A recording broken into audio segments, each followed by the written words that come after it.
I was really looking forward to the Lemon Sisters because the cast is absolutely incredible, but unfortunately, it's not very good. This was released in 2019. It's directed by Joyce Chopra, written by Jeremy Pikser, and we have an amazing cast, including Diane Keaton, Kane, Kathryn Grody, Elliott Gould, and various others.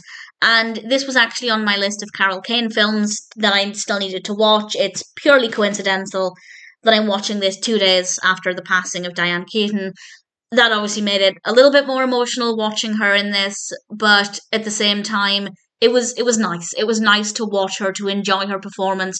And I did like her performance, and I did really enjoy watching Kane. But I asked myself after watching this, would I have cared at all had the characters been played by other actors, maybe equally as talented actors? The answer would have been no. So for me, the only thing that I think worked well in terms of entertainment, for me at least, were Kane and Diane Keaton. Diane Keaton is actually on my short list of actors whose filmographies I want to watch in their entirety. I think I'm going to wait a little bit when it's not as emotional. But as I said, I watched this for Kane, and I didn't mind watching it for Kane and Diane Keaton, but it wasn't good, and it sounded like it was going to be great. It's about three friends who are singing 1960s songs in bars in the 1980s in Atlantic City.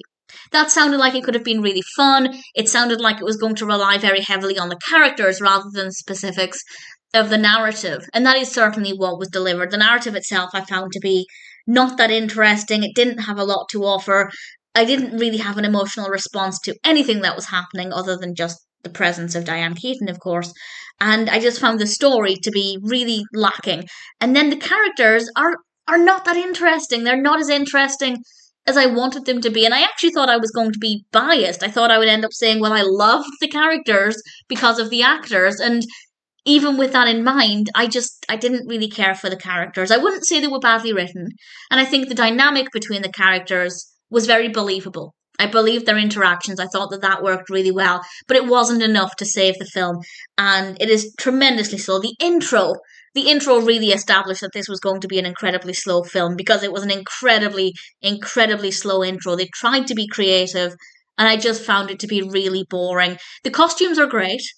I really like the costumes. The music is good as well, but nothing else about this works in terms of being entertaining. The camera works fine, the lighting's fine.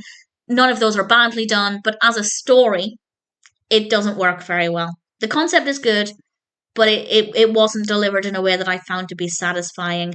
And as I said, were it not for Kane and Diane Keaton, I would have been tremendously bored. That's not to say none of the other actors gave a good performance.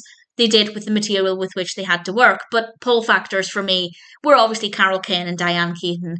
And yes, I enjoyed watching them in it, but not enough for me to turn around and say that it was an okay experience. Unfortunately, the Lemon Sisters, while I had high hopes, or at the very least I really wanted it to be good, it just didn't deliver.